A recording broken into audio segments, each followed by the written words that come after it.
Halo teman-teman semuanya, bagaimana kabarnya? Semoga kalian sehat-sehat selalu ya. Indonesia mempunyai banyak cerita rakyat yang melegenda. Nah, di kesempatan kali ini, Ronald akan membawakan salah satu cerita rakyat dari Provinsi Jawa Barat, yaitu Lutung Kasarung. Yuk sama-sama kita dengarkan cerita serunya. Pada zaman dahulu, di sebuah kerajaan bernama Pasir Batang, hiduplah seorang raja bijaksana bernama Prabu Tapa Agung beserta kedua putrinya, yaitu Purbararang dan Purbasari. Sang Prabu sudah berusia senja, sehingga ia berpikir untuk menyerahkan tahtanya kepada salah satu putrinya. Setelah berpikir panjang, Sang Prabu memutuskan memberikan tahtanya kepada Purbasari, si putri bungsu. Karena ia dianggap lebih bijaksana. Mendengar Purbasari akan naik tahta, sang kakak yaitu Purbararang sangat marah. Dan ia pun berniat menggagalkan Purbasari untuk naik tahta menggantikan ayahnya. Suatu hari terdengarlah teriakan dari kamar Purbasari. Ia sangat kaget karena ketika bangun tidur, ia melihat kulit tubuhnya berbintik-bintik hitam dan mengeluarkan nanah. Purbasari tidak mengetahui bahwa itu adalah ulah kakaknya Purbararang yang meminta penyihir jahat untuk mendatangkan penyakit kulit kepada Purbasari. Di tengah kesedihan Purbasari, Purbararang membujuk ayahnya untuk mengusir Purbasari karena menjadi aib bagi kerajaan dan takut menularkan penyakitnya. Semua tabib di kerajaan sudah dikerahkan, tapi tidak ada yang tahu penyakitnya Purbasari. Sang Prabu pun akhirnya memutuskan, "Anakku Purbasari, demi kebaikan bersama, maaf. Dengan sangat berat hati, ayah harus mengasingkanmu ke hutan agar tidak menularkan penyakitmu ke masyarakat luas." Akhirnya Purbasari diasingkan ke suatu hutan yang jauh sekali dari kerajaan.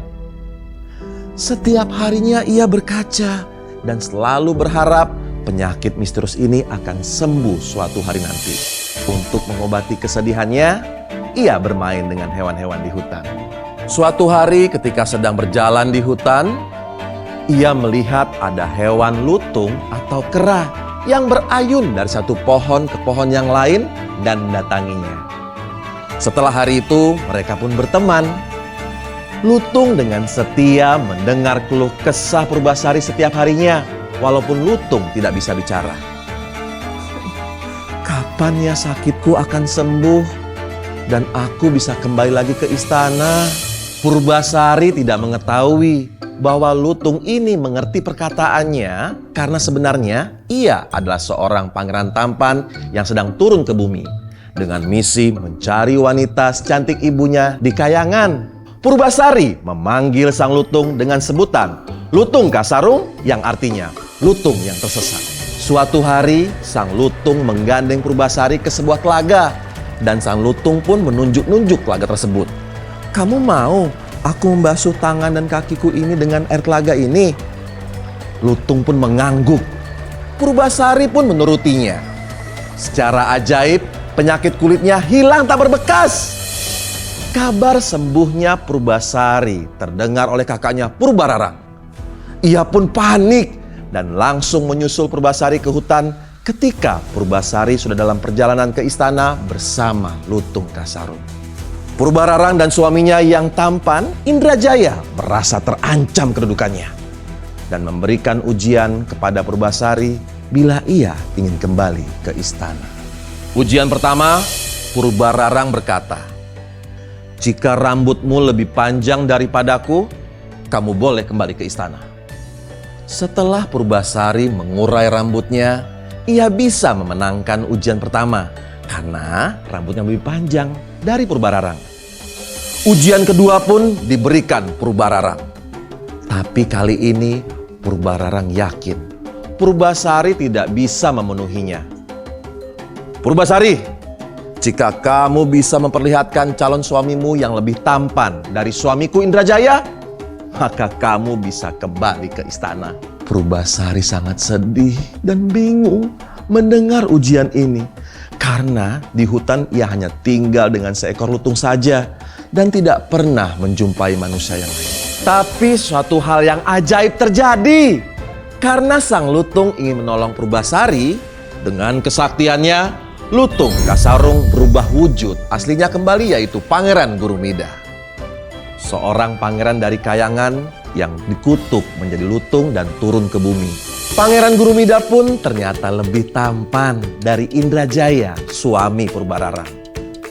Semua orang terkejut melihat keajaiban tersebut dan akhirnya Purbasari memenangkan ujian yang diberikan lalu kembali ke istana. Prabu Tapa Agung menyambutnya dengan gembira, lalu mengembalikan tahtanya kepada Purbasari dan Pangeran Gurumida yang tak lain adalah sang lutung Kasarung. Walaupun Purbararang sudah berbuat tidak baik kepadanya, Purbasari tetap memaafkan kakaknya dan memperbolehkan Purbararang tinggal di istana setelah ia meminta maaf. Purbasari dan Pangeran Gurumida pun memerintah kerajaan dengan sangat bijaksana. Teman-teman, pesan moral yang dapat kita ambil dari cerita tadi adalah yang pertama, dalam menghadapi masalah, kita harus tetap sabar dan tekun mencari jalan keluar. Dan yang kedua, kita tetap harus membuka pintu maaf bagi orang-orang yang pernah berbuat salah kepada kita. Demikianlah cerita rakyat yang Ronald bawakan. Semoga dapat menambah pengetahuan kalian tentang betapa kayanya cerita-cerita rakyat Indonesia. Nantikan juga seri-seri cerita rakyat yang akan Ronald ceritakan selanjutnya ya. Sampai jumpa. Dadah semuanya.